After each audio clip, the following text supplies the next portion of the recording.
Tetapi di babak keempat ini kita hidup dalam kondisi centang berenang. Inilah babak yang digambarkan oleh Nabi sebagai babak kaqita'il lailil muslim, laksana potongan malam yang gelap gulita. Inilah babak yang kata Nabi, badiru bil a'mali fitanan, bersegeralah kalian beramal sebelum datangnya fitnah-fitnah yang begitu banyak. Ini dia babaknya. Bismillahirrahmanirrahim. Rindu surga.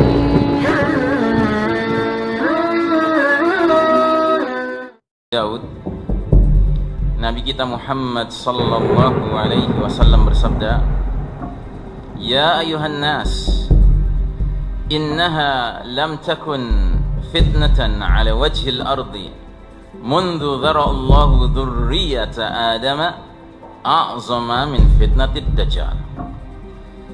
Hai manusia sekalian, sesungguhnya tidak ada ujian fitnah di muka bumi ini semenjak Allah Ta'ala menghadirkan anak cucu Adam yang lebih dahsyat dari fitnah Dajjal. Wa inna Allah Azza wa Jalla lam yab'ath nabiyyan illa haddara ummatahu ad-Dajjal. Dan sesungguhnya Allah Azza wa Jalla tidak mengutus seorang nabi pun melainkan nabi tersebut memperingatkan umatnya mengenai perkara Dajjal. Wa ana akhirul anbiya wa antum akhirul umam wa huwa kharijun fikum la mahalah.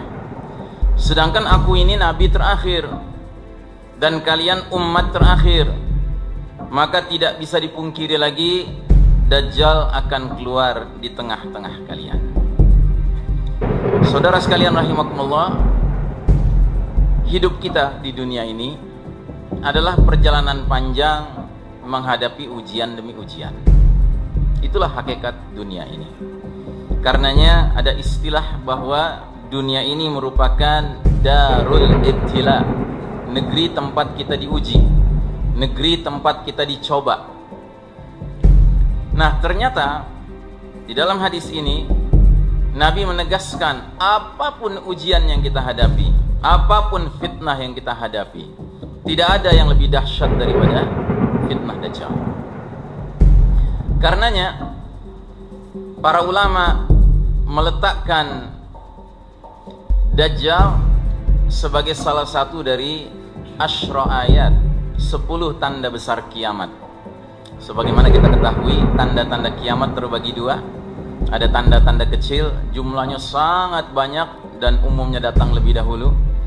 Dan ada tanda-tanda besar, jumlahnya terbatas, hanya 10, dan datangnya ketika kiamat sudah dekat sekali akan terjadi. Nah, salah satunya adalah khurujud Dajjal, keluarnya Dajjal. Dajjal merupakan sosok manusia yang Allah izinkan memiliki 1001 tipu muslihat. Dan Dajjal ketika sudah keluar nanti, dia akan memasuki semua kampung, semua negeri, kecuali 4 tempat tidak bisa dia masuki, yaitu kota Mekah, kota Madinah, Masjid Al-Aqsa, dan Masjid At-Tur. Tetapi semua negeri lain, kampung lain, kota lain dia akan masuki. Dan dalam satu riwayat dijelaskan, ketika Dajjal masuk ke satu kampung, kemudian penduduk kampung ini adalah orang-orang kafir, atau ada orang muslim tetapi muslim yang tidak pernah berbuat kebaikan, maksiat terus kerjanya. Begitu dia datang, Dajjal akan mengumumkan di hadapan penduduk kampung itu, "Ana rabbukum, aku Rabb kalian." Maka penduduk ini akan segera menyambutnya, "Anta rabbuna, engkaulah Rabb kami. Kalau begitu tolong kami, kami sudah kelaparan selama 3 tahun, kekeringan."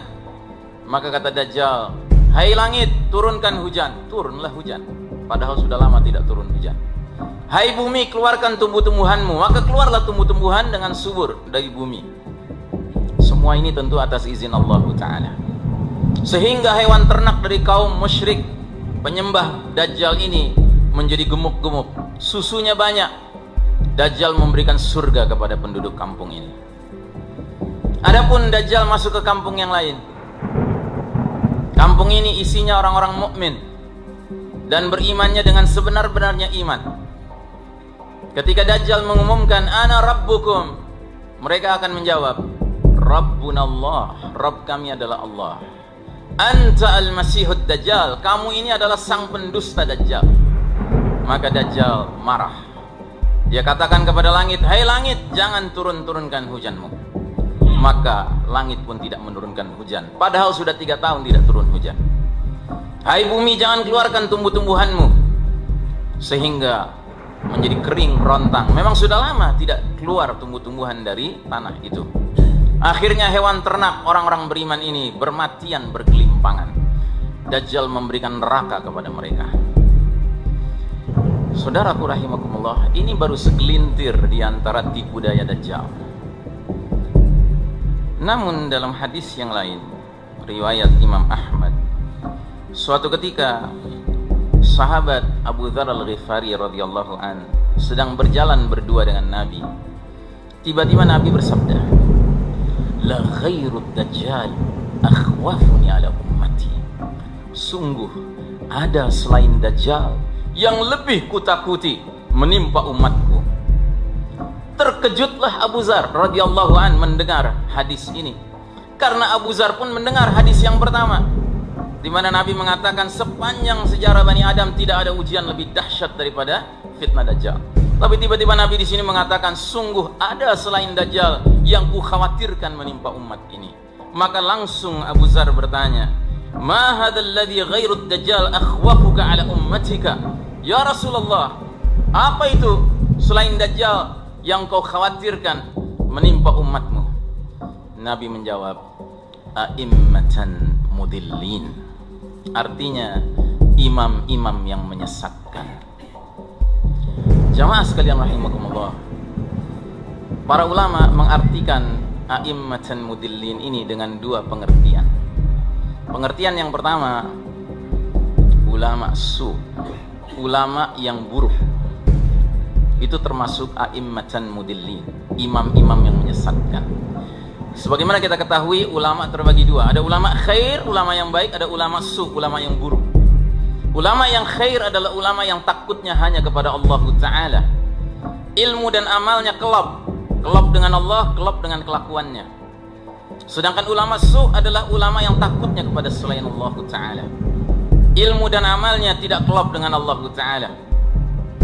Perilakunya juga tidak menunjukkan keilmuan yang dia katakan dia miliki. Sedangkan tafsiran yang kedua, a'immatan mudillin, adalah para penguasa yang menyesatkan. Saudaraku rahimakumullah, harus kita akui bahwa kita sekarang hidup di suatu masa di mana Dajjal belum keluar, tetapi tampaknya fenomena a'immatan mudillin hadir di tengah-tengah kita. Mau itu dalam tafsiran yang pertamakah, mau itu dengan tafsiran yang keduakah, lengkap semuanya ada. Dan memang kalau kita kaitkan apa yang sedang kita bahas ini dengan sebuah hadis mengenai ringkasan sejarah umat Islam, Nabi pernah menyampaikan ringkasan sejarah umat Islam dalam satu hadis riwayat Imam Ahmad. Umat Islam ini berawal dengan diutusnya Nabi Muhammad SAW. Umat Islam ini berakhir dengan fenomena angin lembut lebih lembut dari sutra berhembus dari Yaman, dalam riwayat yang lain dari Syam. Yang angin ini tugasnya mewafatkan dengan baik-baik orang-orang beriman, sampai yang imannya tinggal seberat biji zarrah, seberat biji sawi, seberat biji atom, asalkan dia beriman, diwafatkan oleh angin ini. Sehingga kata Nabi, kalau semua orang beriman sudah wafat, maka yang tersisa yang masih hidup di muka bumi ini tinggallah syirarin nas, manusia-manusia yang paling buruk, yang paling jahat, orang-orang kafir 24 karat. Mereka akan melakukan aneka kemungkaran, sampai mereka lah yang mengalami dahsyatnya peristiwa kiamat.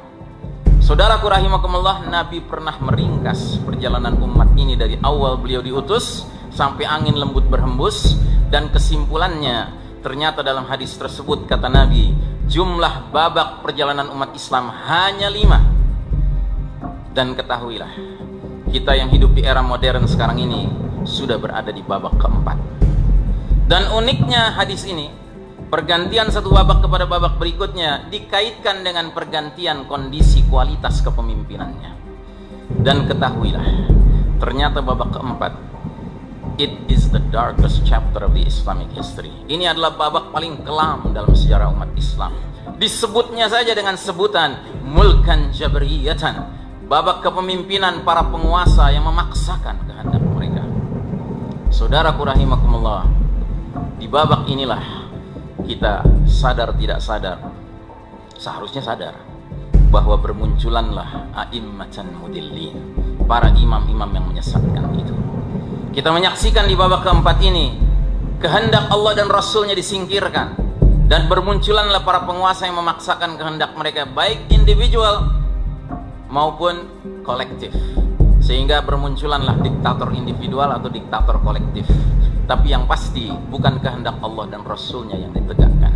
Lain halnya dengan babak pertama. Babak pertama Nabi Muhammad sallallahu alaihi wasallam yang memimpin umat ini, kehendak Allah dan Rasulnya tentunya tegak. Di babak kedua juga demikian, kehendak Allah Rasulnya masih tegak karena para pemimpinnya adalah khulafaur rasyidin, khalifah-khalifah yang lempeng, yang lurus, yang jujur, yang adil, yang bijaksana, yang nyunnah, yang istiqamah. Bahkan di babak ketiga pun masih demikian. Di babak ketiga, sistem yang diberlakukan masih menjadikan Allah dan Rasulnya alias kitabullah dan sunnah sebagai sumber nilai, sumber norma, sumber hukum satu-satunya.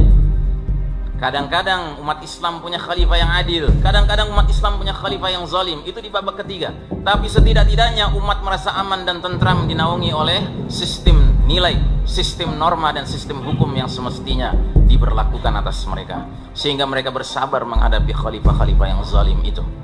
Tetapi di babak keempat ini kita hidup dalam kondisi centang berenang. Inilah babak yang digambarkan oleh Nabi sebagai babak kaqita'il lailil muslim, laksana potongan malam yang gelap gulita. Inilah babak yang kata Nabi, badiru bil a'mali fitanan, bersegeralah kalian beramal sebelum datangnya fitnah-fitnah yang begitu banyak. Ini dia babaknya. Di babak ini kita menyaksikan bagaimana para penguasa tanpa malu-malu melakukan pelanggaran-pelanggaran terhadap apa-apa yang disepakati. Jangankan pelanggaran hukum Allah, pelanggaran hukum bikinan manusia saja mereka langgar, apalagi pelanggaran hukum Allah. Inilah zaman dimana dengan mudahnya kita bisa melihat orang yang dikenal sebagai ulama, tetapi perilakunya, statement-statementnya, fatwa-fatwanya tidak sejalan dengan Allah dan Rasulnya. Dengan ringannya seorang ulama mengatakan jilbab tidak wajib, dengan ringannya seorang ulama mengatakan ini dan itu. Na'udzubillah. Saudaraku rahimakumullah, alhamdulillah, hadis tentang periodisasi, ringkasan sejarah umat Islam tidak berakhir di babak keempat. Nabi memberikan kita kabar gembira bahwa babak keempat ini akan mengalami expired date, masa berlakunya berlalu, untuk kemudian datang babak kelima, babak terakhir di mana kejayaan Islam akan tegak kembali. Karenanya saudaraku rahimakumullah, yang harus menjadi sikap orang beriman adalah menyadari bahwa ini sunnatullah, ini adalah hukum Allah. Allah Ta'ala dalam surat Ali Imran 140 jelas tegas menyatakan, wa tilkal ayyamu nudawiluha bainan nas, demikianlah hari demi hari, masa kejayaan dan kekalahan kami pergilirkan di antara manusia agar mereka mengambil pelajaran. Jadi saudaraku rahimakumullah, bukan hak kita sebagai orang beriman menuntut kepada Allah agar kita mengalami kemenangan terus menerus. Kenapa? Karena itu bertentangan dengan sunnatullah. Sunnatullah kehidupan di dunia ini adalah sometimes you win, sometimes you lose. Kadang-kadang kita menang, kadang-kadang kita kalah. Terus mau apa? Kalau Allah takdirkan kita di era sedang kalah, mau apa? Mau protes sama Allah? Mau memaksakan situasi berubah menjadi tiba-tiba kita menang? Tidak bisa. Jadwal itu ada di sisi Allah Ta'ala. Yang paling penting adalah seorang sahabat bertanya, ya Rasulullah, berikan aku satu nasihat yang dengan nasihat itu cukup bagiku untuk selamat di dunia dan di akhirat. Kata Nabi, qul amantu billahi thumma istaqim, katakanlah aku beriman kepada Allah, kemudian istiqamahlah. Saudaraku rahimakumullah, yang kita harus tampilkan hari ini adalah keistiqamahan dalam iman. Sekalipun Islam dan kaum muslimin sedang dalam posisi underdog, sekalipun kita sedang berada di bawah, tapi kita tidak boleh kompromi sedikit pun dengan nilai-nilai kekufuran yang memang dipegang oleh mereka-mereka yang sedang memimpin dunia hari ini. Aqulu qawli hadza fastaghfirullaha li wa lakum innallaha huwal ghafurur rahim.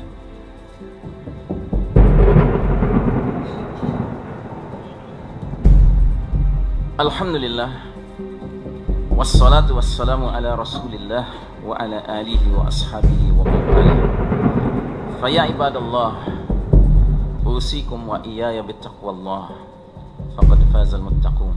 Wa qala Allah ta'ala fi kitabihil karim ba'da a'udzu billahi minasy syaithanir rajim. Ya ayyuhalladzina amanu taqullaha wa qulu qawlan sadida yuslih lakum a'malakum wa yaghfir lakum dzunubakum wa may yuti'illah wa rasulahu faqad faza fawzan 'azima.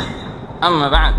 Sidang Jumat rahimakumullah, demikianlah khutbah pertama kami yang intinya ingin mengingatkan bahwa sepanjang sejarah Bani Adam, kata Nabi Muhammad sallallahu alaihi wasallam, tidak ada fitnah lebih dahsyat, tidak ada ujian lebih dahsyat daripada ujian keluarnya Dajjal.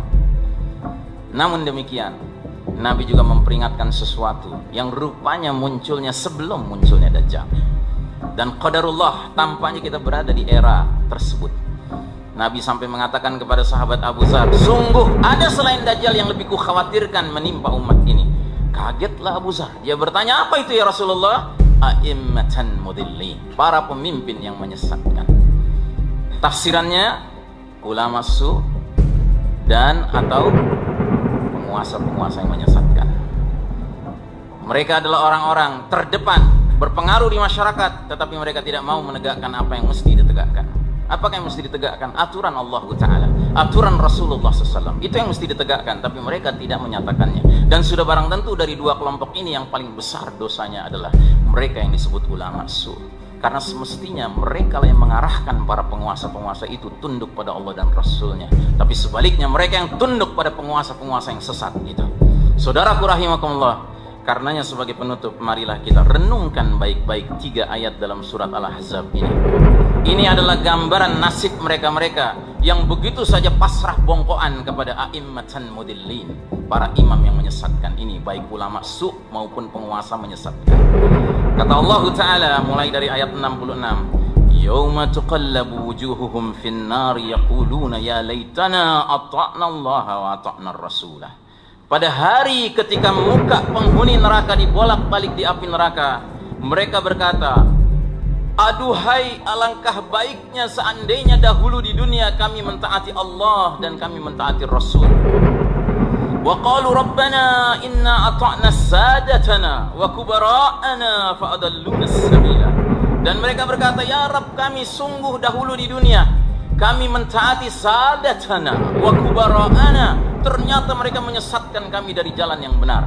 Sadatana diterjemahkan pemimpin-pemimpin kami, kubara'ana diterjemahkan pembesar-pembesar kami. Siapa kubara'ana ini? Kalau kita lihat setidak-tidaknya dalam 10 kitab tafsir, kubara'ana disepakati maknanya adalah ulama-ulama kami. Jadi mereka telah mentaati penguasa-penguasa, ulama-ulama, ternyata mereka bukan penguasa yang mengajak kepada jalan keridhaan Allah Ta'ala. Mereka telah mentaati ulama-ulama, ternyata mereka bukan ulama-ulama yang mentaati Allah Ta'ala. Karenanya di ayat ke-68 mereka hanya bisa berdoa yang sia-sia tentunya. Apa doanya? Rabbana atihim dhi'faini minal azabi wal'anhum la'nan kabira. Ya Allah, timpakan kepada mereka, mantan pemimpin kami, mantan ulama kami, azab 2 kali lipat dari yang kami terima, dan kutuklah mereka dengan kutukan yang besar. Bismillahirrahmanirrahim. Rindu surga.